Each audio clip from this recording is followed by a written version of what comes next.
여러분 혹시 우리나라에 교회가 몇 개 되는지 아십니까? 몇 년 전 조사를 해보니까 뭐 교단을 다 초월해서 교회라고 불리는 장소가 얼마나 되느냐, 약 7만 8천 개가 된다고 합니다. 여러분 집 앞에 다 편의점 있으시죠? 편의점 슈퍼 있으시죠? 편의점은 몇 개일까요?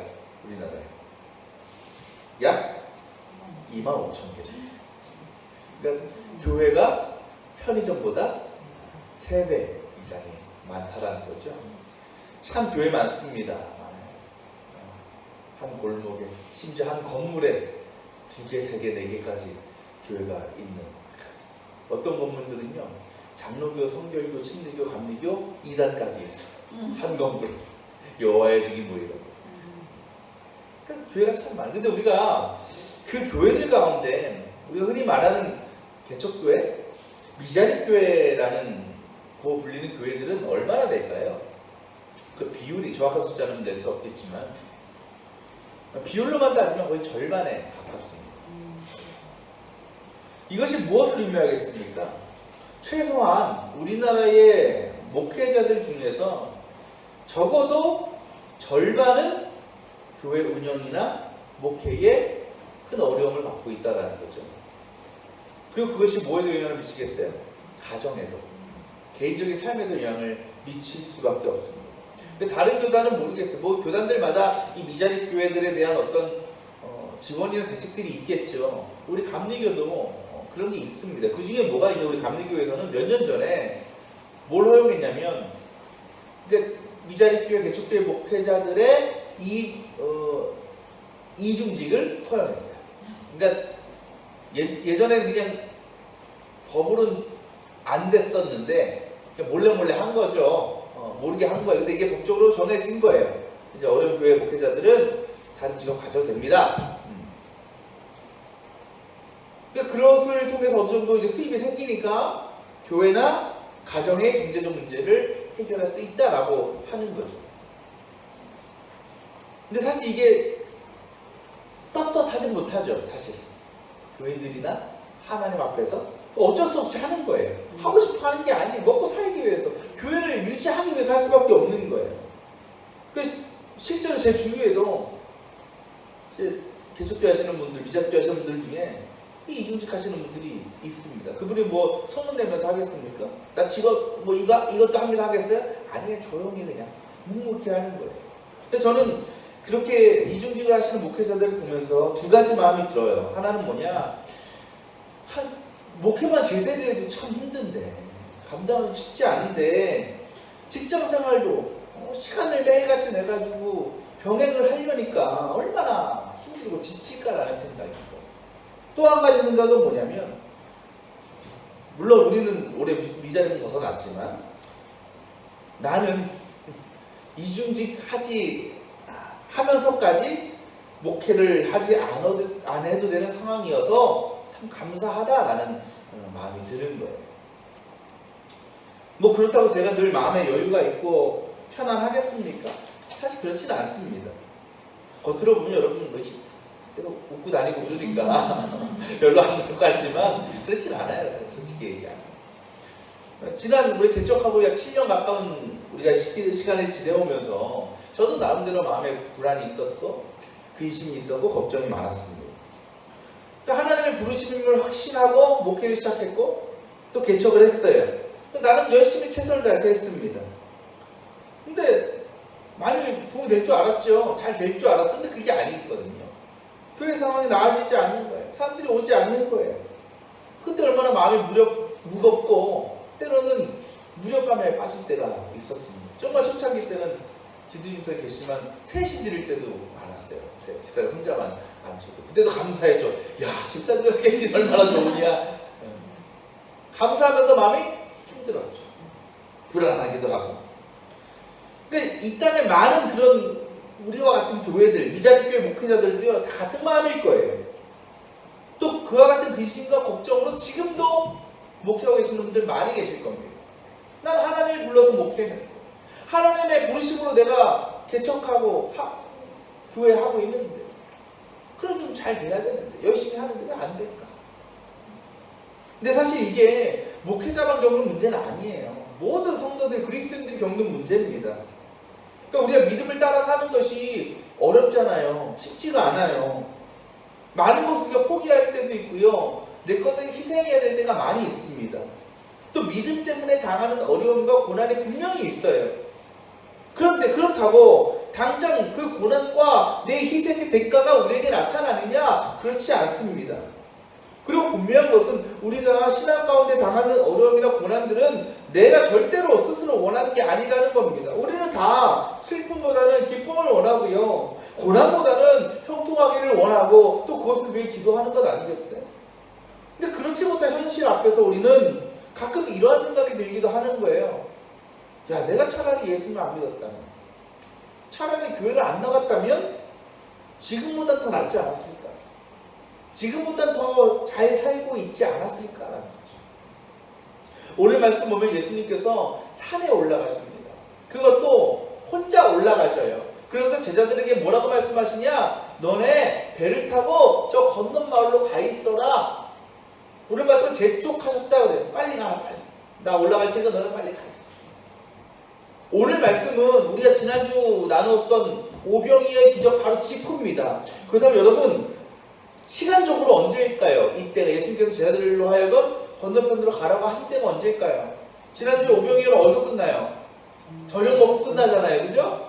그럼 지금은 저녁 먹고 사람들이 다 돌아가서 나니까 늦은 저녁 아니면 밤중이라는 거예요.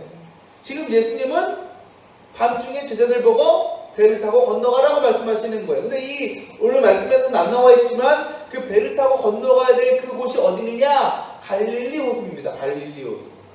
우리 잘 알죠? 갈릴리 호수. 이전에도 몇 번 설명드린 적이 있지만 갈릴리 호수는 호수라는 이름은 갖고 있지만 사실은 호수라는 이름이 어울리지 않습니다. 왜? 워낙 크기 때문에 그래요. 우리가 아는 호수는 기껏해야 석촌호수 아니면 경주에 있는 산적호수. 산적호수가 와 넓다 그러죠? 근데 이거 아니에요. 여러분 갈릴리 호수가 얼마나 크냐면 이해하기 쉽게 말씀드리면 송파구, 서초구, 강동구, 강남구를 합친 것보다 더 큽니다. 상상이 안 되죠? 그러니까 엄청나게 크기 때문에 사람들은 뭐라고도 불러? 바다라고도 불렀어요. 근데 또 깊이도 엄청 깊어요. 평균적으로 갈릴리 호수의 평균 수심이 26m입니다. 제일 깊은 곳은 43m나 된다고 해요. 그러니까 바다라는 말 사실 또 어울리긴 합니다. 근데 이 갈릴리 호수를 보면, 지도를 보면 호수 그 북쪽 끝에 보면 어마어마하게 큰 산이 있어요. 이게 헐몬산이라는 산인데 거기는요 워낙 높기 때문에 늘 겨울이에요. 그래서 그 산 꼭대기에는 늘 눈이 덮여 있어요. 만년설이 있다라는 겁니다. 근데 따뜻한 낮에는 거기도 기온이 어느 정도 높기 때문에 괜찮은데 밤이 되거나 기온이 떨어지게 되면 어떤 현상이 나타나느냐? 그 헐몬산에서 차가운 바람, 강한 바람이 어디로 내려와? 남쪽으로 내려와. 갈릴리 쪽으로 내려온다라는 거예요. 그런데 어떤 일이 벌어지냐? 이 밑에 따뜻하잖아. 내려오는 공기 차갑고 따뜻한 공기하고 찬공에 만나면 뭐가 돼요? 이제 폭풍이 일어나는 거죠. 그 딱 맞아 떨어지면 이 갈릴리 바다는 엄청난 그 풍랑으로 덮이게 되는 거예요. 폭풍우가 내리치고 높은 파도가 일어난다라는 겁니다. 그렇다면 어떻게 했어요? 한밤중에 갈릴리 호수를 건너서 건너편 땅으로 간다라는 것은요 굉장히 위험한 일이라는 거죠. 그러니까 지금 제자들이 모든 조건이 최악이에요. 직접까지 뭐 했어? 수천 명의 사람 섬겼잖아요. 밥 먹였잖아요. 지쳐있어요. 또 그 지친 몸을 이끌고 위험을 무릅쓰고 한밤중에 갈릴리 호수를 건너야 돼요. 그리고 누구끼리? 자기들끼리. 예수님도 없어요. 근데 어떻게 해? 가나마시가 가야지. 배를 띄웁니다. 열심히 노고 잡고 갑니다. 한참을 갔어요. 얼마나 갔는지 자기가 떠나온 그 땅이 보이지 않습니다. 보이는 건 하늘의 별뿐이고 물밖에 없어요. 아직까지 호수가 잔잔하죠. 그런데 우리가 했던 일이 벌어진 겁니다. 그 헐몬산 때문에 결국 바다에 풍랑이 일어난 거예요. 집채만한 파도가 제자들을 위협했습니다. 제자들이 탄 배는 높은 파도에 거의 뒤집어지기 일보 직전이었어요. 그렇다고 너무 많이 와서 돌아갈 수도 없었어요. 제사주에 어부들이 많았잖아요. 그죠? 아무리 어부들이 있었어도 그들이 이런 상황에서 배를 타고 나간다고 생각도 못했고 이런 풍랑을 경험해 본 적이 없는 거예요. 근데 이제 제자들에게 남은 일이 뭐냐? 죽는 거. 물에 빠져 죽는 거. 여러분, 제자들은 왜 이렇게 위기에 빠졌습니까?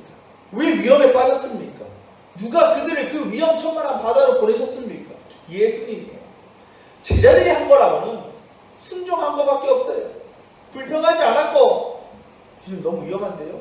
내일 아침에 가면 안 될까요? 핑계대지 않았어요. 그냥 말씀이니까 간 거예요. 그 순종의 결과가 뭐냐?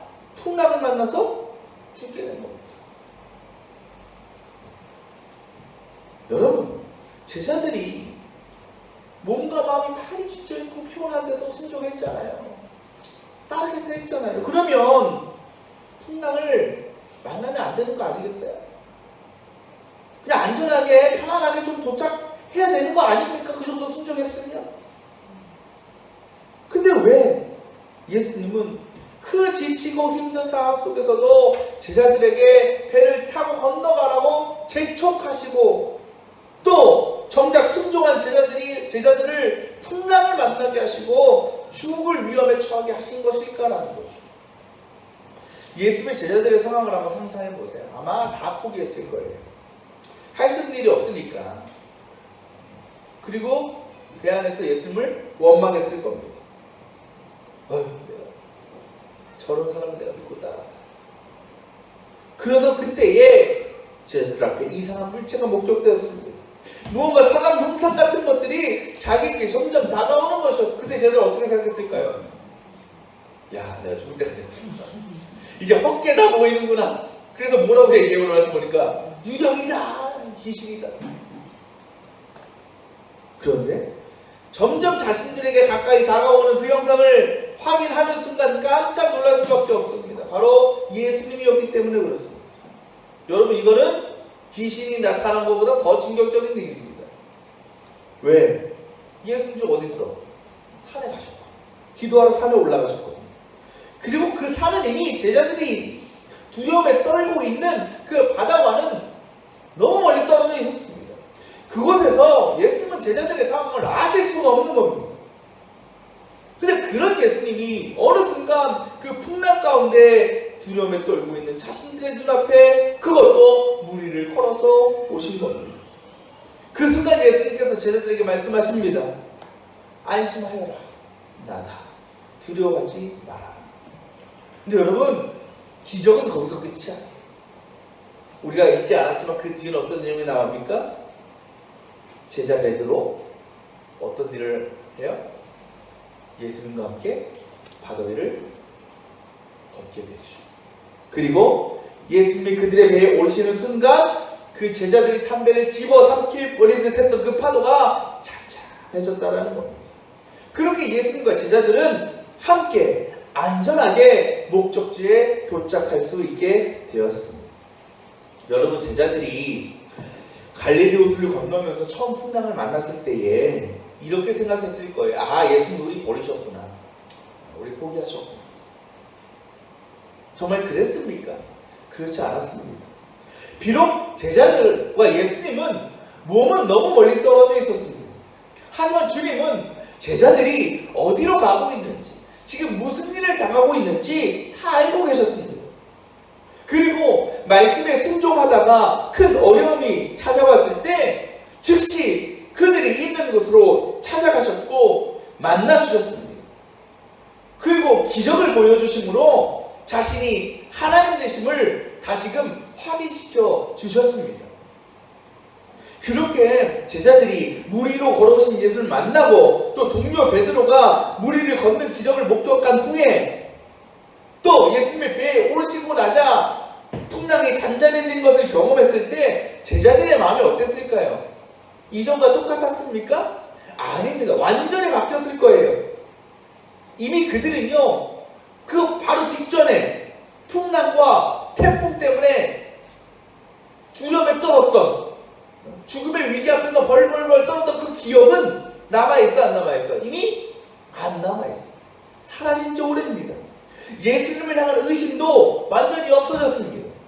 그들의 마음엔 이제는 뭐가 있냐? 주님의 능력에 대한 믿음이 있고 더불어 그것을 경험했다는 기쁨과 감격이 충만해졌을 거라는 거예요. 생각해 봅시다. 만약 제자들이 예수님 명령을 따르지 않았다면, 그래서 갈릴리 바다를 건너지 않았다면 어땠을까요? 풍랑을 만났을까요? 만나지 않았겠죠. 그럴 위기는 없었을 겁니다.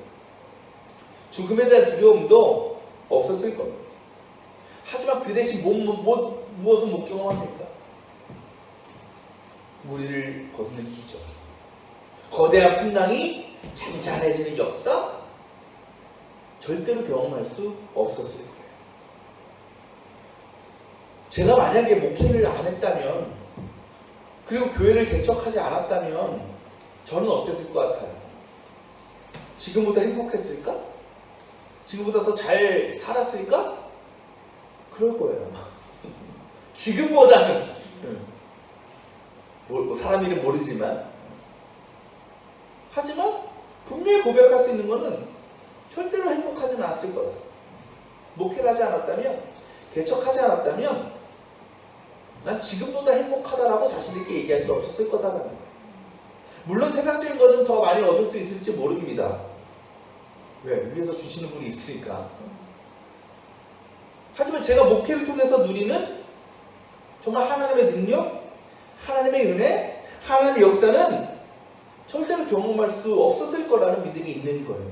물론 목회 어렵죠. 힘든 일 많죠. 정말 때로는 희망이 없어 보여 라고 생각될 때도 있었습니다. 하지만 그때마다 정말 하나님은 늘 채워주셨어요. 부족한 분들을 채워주셨고 어떻게든 이 교회를 이끌어 가셨습니다. 그 은혜 가운데 저는 하나님 앞에서 겸손할 수밖에 없는 거예요. 왜? 난 다 포기했거든. 아유 모르겠다. 그럼 채워주죠.